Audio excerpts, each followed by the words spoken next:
What's up, guys? This is Casandra Carson from Paralandra, the Life Project, Cassandra's Crossing, and you are watching Talking About Rock.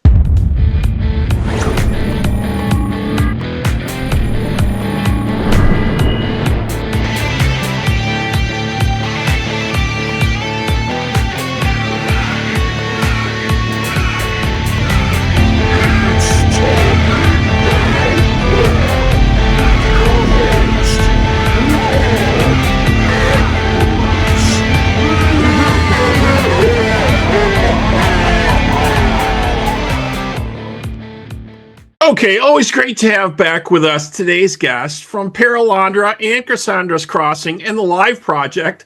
Let's welcome back Casandra Carson. Hello. Hey, how's it going? Thanks for coming back and hanging out with us. Appreciate it. So just wanted to check in with you, see what's going on, see if you're having, had a good Thanksgiving, how your holidays went with that. I'm sure it was probably a little crazy for you. Of course. I mean, when you say what's going on, the better question would be what's not going on. Right. Well, Paralandra just came out with the new EP, right? You got Hallomas out now. You guys got 20,000 streams on this already. That's amazing. I know, it's crazy. And it was so much fun doing that EP, doing something that combines Halloween and Christmas into the same thing. I mean, I know there's so many Nightmare Before Christmas fans out there, but this is something that I've wanted to do just as a personal project for a really long time. So finally have some holiday songs out there for people to listen to. Yeah, right. About it. I know, that's what caught my attention. Really, I like the "God Rest You Merry Gentlemen" track you guys did. Thank you. Sounded really cool when I heard that. I'm like, oh, okay, we got some new stuff coming out.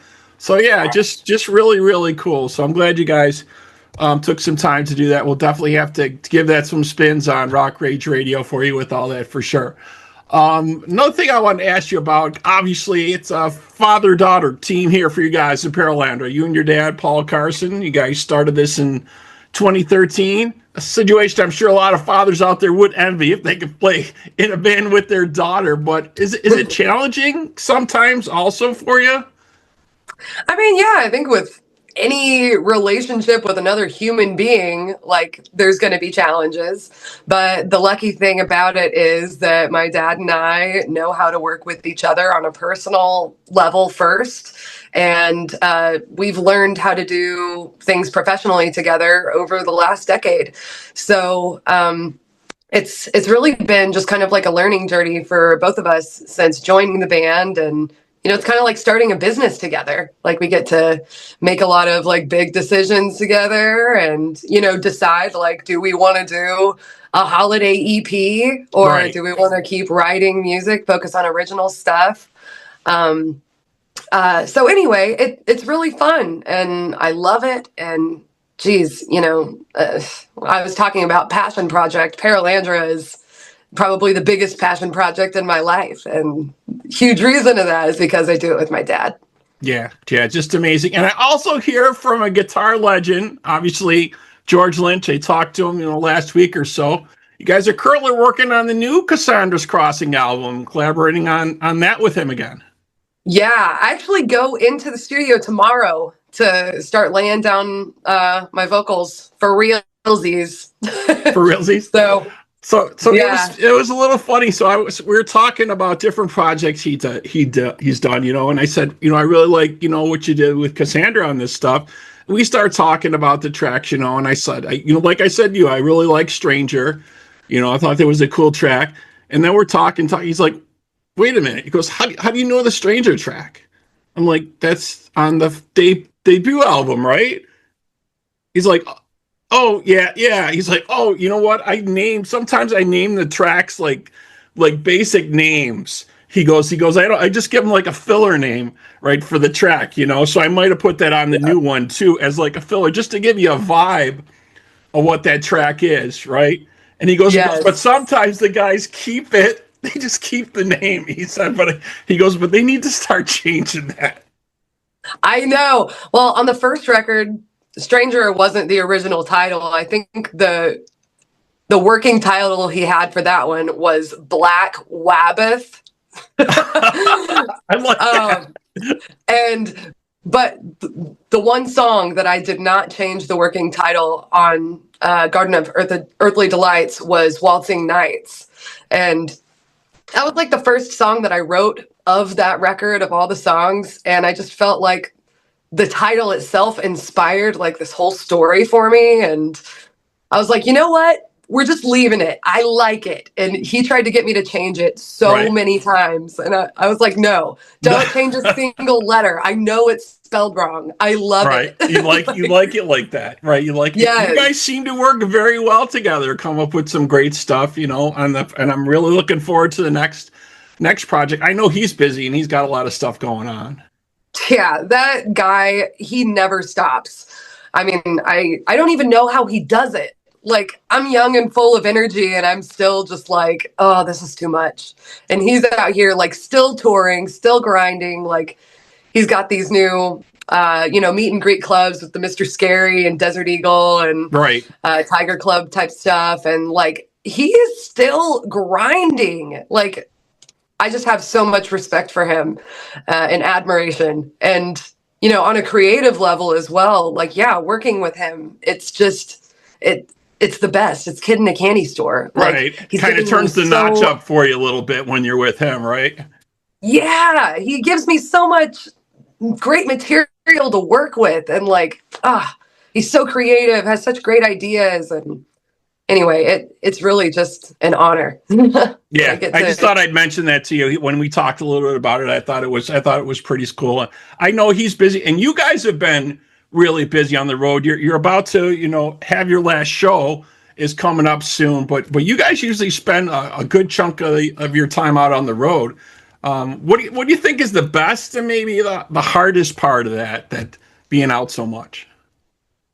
Well, I love being on the road just because I love traveling. I like to be in motion. Like, I've had regular day jobs in years past. And one thing that just makes me really unhappy, like in my soul, is going to the same place every single day, driving the same route. Like, I like to keep things fresh. I need different scenery. I need, like, even if it's kind of the same daily structure, I want something visually different about it, you know? Gotcha. So that's one thing that I really love about touring and traveling. You just get to see so many beautiful places and parts of the country and meet so many different people. It's just, it feeds my soul to do that. But then at the same time, your family is always back home. And you miss out on a lot of stuff. You miss out on weddings, birthdays, funerals. I mean, so it's a lot of give and take. Right. Yeah. I try to just appreciate wherever I'm at in the moment, you know. Good way to think about it. Definitely, for sure. So another thing that happened this week. So obviously everybody's been sharing their Spotify Wrapped out there, posting it, sending it. I don't know if you use Spotify or if you're on it, or if you do, can you share maybe some of the artists maybe that you have on there with us, or do you not use it? I do use Spotify. However, I think that like my top 5 is a bit skewed because I listen to music like as I'm learning it, like to perform or whatever. So a lot of the time my top tracks are not like songs that I'm listening to because I love them. I'm listening to them because I have to cover them. You know what I mean? Right. Like I have to learn it for something. Right. But I would say like in the last year, one of my favorite albums that I have been listening to is the Fused record, the collab between Tony Iommi and Glenn Hughes. It's from like 2005, right, but it just got re-released. Right. And oh my gosh, like I would give that the #1 slot for my album of 2025 and most enjoyed listening. Interesting. Very cool. So you like the older Sabbath type of sound with the guitar and stuff like that kind of a thing? I mean, I really enjoyed that record specifically. Like, I've never really gotten super into Sabbath. Like, obviously, I've heard songs. There's songs that I like, but I've never, like, really just, took a deep dive into their catalog. But, I mean, as far as this record goes, I love Tony's playing, like, and I know it's iconic, his stylistic type of playing. But that combined with Glenn Hughes' voice and the soul and the power and the passion, the harmonies. Yeah, definitely. It's just beautiful. Definitely. The voice of rock, definitely there for sure. For sure. Yes. So another thing I wanted to talk with you about, you did this last year a little bit. You did a contest last year, and I think you had your fans like design a guitar pick for you. Sadly, mine wasn't chosen.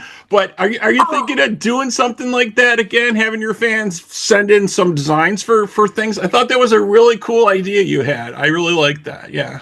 Well, thank you for saying that. I actually kind of forgot that I did that, and you're right. I think I need to do it again. Yeah, that was kind of fun, I thought that was cool. I think I used I want to say 3 fan-made designs over this past year, maybe 4 from that contest. Nice. There were so many good ones. Oh my gosh, there was this girl from Canada that she must be like a professional collector or designer or something, because she sent me like sheets upon sheets of like different designs, and like, oh my gosh, it was amazing. So yeah, we got some creative fans out there. Got to be utilizing it. That was just a very, very, very cool idea. Yeah, when I saw that, I'm like, well, this is pretty new. This is a good right way to connect with your fans and do that. So I just thought I'd bring up that point. And obviously, thank you. Yeah, for sure. And obviously, you guys are finishing up your dates. Your last date, I think, is New Year's Eve at the Cherokee Casino, right? Is that correct? Yes, that's correct. Grove, Oklahoma. So you guys will finish that up. And the last thing I had for you here is I wanted to ask you, what's your dream team tour? If you could pick out a tour that you would want Paralandra to play on, or yourself, or whatever, who would be great to be teamed up with you? Have you ever thought about that? I'm sure you have. Oh, of course. I mean, okay, just like shot in the dark, I have always loved Def Leppard, and dude, if I could get on a tour with them, that would be like truly my life becoming complete, I think. That would be so sick. But I would say Def Leppard, Foo Fighters, Alter Bridge. Those would be like the holy trinity for me. Oh yeah, definitely amazing. Yeah, Def Leppard is still crushing it. I mean, obviously I got to see them come up back in the day, in the 80s and stuff, but yeah, they just sell out shows and tours like crazy still to this day, and yeah, Alter Bridge, Foo Fighters. Foo Fighters is trying to bring back their momentum. They lost a lot of that last year with things that happened with them, but yeah, very, very cool. All right, so what's up next for you guys? You're finishing up writing, I think, for the new Cassandra's Crossing. Anything else? Yeah, so I just finished writing the Cassandra's Crossing record last weekend. So getting into the studio to record everything pretty quickly, literally like a week later. So I'll get that done over the next couple weeks. I have a guest feature that I'm really excited about. I don't know. Who is it? Okay. It's coming out soon, so I'll just go ahead and tell you, and we can edit and splice as needed, I suppose. Okay. But, yeah. So I was asked to do a guest vocal on a track for Kari Wahlgren, who is a voice actor. She has voiced characters in cartoons like that everybody knows over the last 20 years, pretty much. So really, really, I should say decorated, voice actor at this point. She's amazing. So they've asked you to do a voiceover part, or? Well, she is doing an EP. It's actually the second EP called SlaughtHER Volume 2, and it's like SlaughtHER. Oh, so I got it. SlaughtHER covers, all by female artists. Oh, that's an interesting idea. That's a very interesting idea. Is Mark involved in that at all, or? Not that I know of, but I did text Jordan Kanata that I was going to be part of it. I was like, I just want you to know, dude. That's interesting. That's very cool. Yeah, he's on my list of people to talk to for sure. But yeah, what else? So they're doing a whole tribute album here? Yeah, she's releasing SlaughtHER Volume 2. So I guess there's a first EP that's already been released that everybody can go listen to. And Volume 2 is coming out soon. And I will be a featured vocalist on one of these tracks. And you don't know the track yet. They didn't send you the track or nothing yet. They sent you the track. They sent you the track. I've actually recorded it, but it's done. Like I was saying earlier, whenever like my top Spotify song is probably this track because I listened to it so many times in preparation. So Fly to the Angels was their huge, big hit. Yeah, that would be very cool. And you got a great voice for something like that. So I'll just throw that out there. But I guess we'll wait and see. Again, we'll miss what track is coming out, but that's okay. I appreciate you sharing that with us. Yeah, definitely. Yeah, super exciting. Yeah, very cool. In addition to that, I don't know if you heard about this, but I joined Neil Zaza in his Halloween experience called One Dark Night earlier in October, a couple months ago. All right. Yeah, I think I saw something about it. Yeah. Okay. That was the project that I released the music videos for Sweet Dreams, that cover.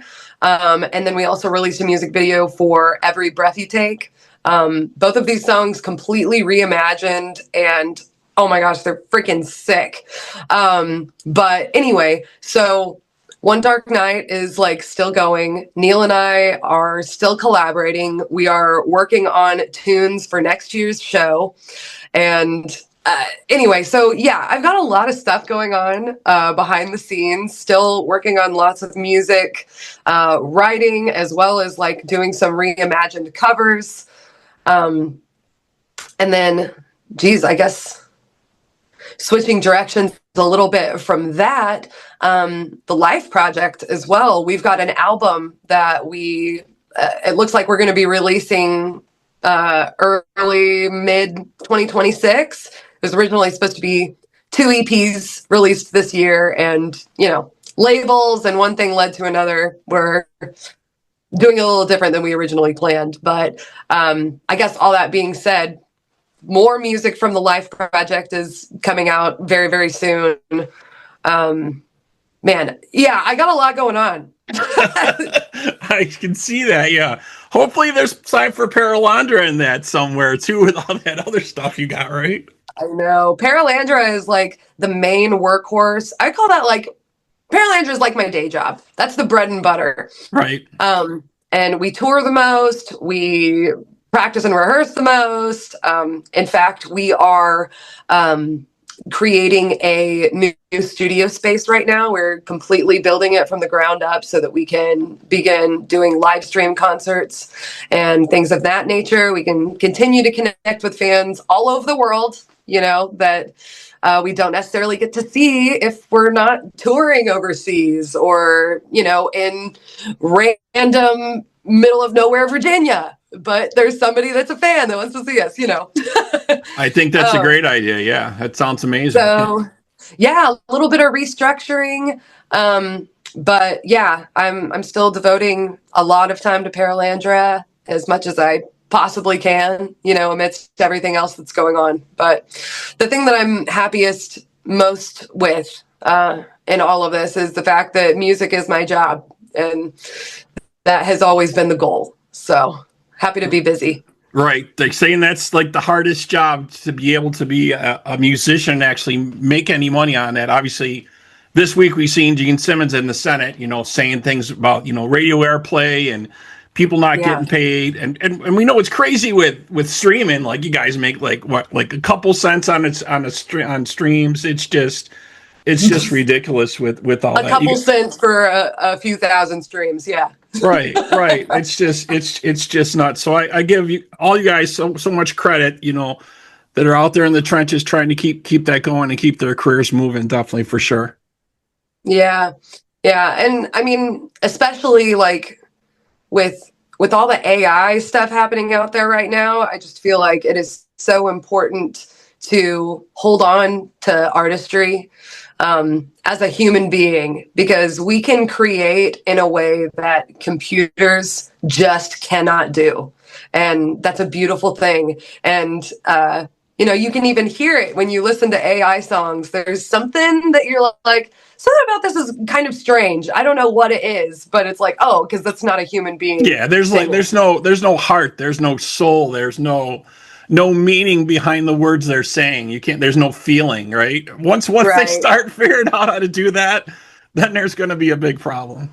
Yeah, that'll be a little bit more difficult to discern left from right. But yeah, it's so important to be passionate about something and, be proud and try to make something good for the world and for yourself, Definitely. Well, always so great to speak with you and catch up what's going on. Keep us in the loop here when things start happening. And we'll probably catch you when the new album comes out and all your other stuff that's happening. Definitely. Dude, yeah. All I have to say is just you can stay in touch with me and all of my projects through just my personal socials at Casandra Carson Official. I'm pretty sure is the tag pretty much everywhere. And actually, I started my own website this year for this reason, just CassandraCarson.com. And I'm keeping that updated with all of my projects, and so that everybody can stay in the loop with what's going on. And then, of course, we got merch as well, and stage-worn clothes, collectibles, stuff like that too. But it is definitely getting to the point where we got to keep all this funneled into one place somehow. Right. You guys are just so busy. All right. So cool. Thank you so much for spending some time with us. Really appreciate it. Yeah. Thank you for having me. Thanks for spreading the word and for supporting real, authentic music. Definitely. All right. So that wraps up this episode of Talk About Rock. Thank you to my guest today, Casandra Carson, and to our listeners. We hope you're doing your part by keeping the torch alive and supporting live music wherever you are. Casandra, again, thank you. Thanks.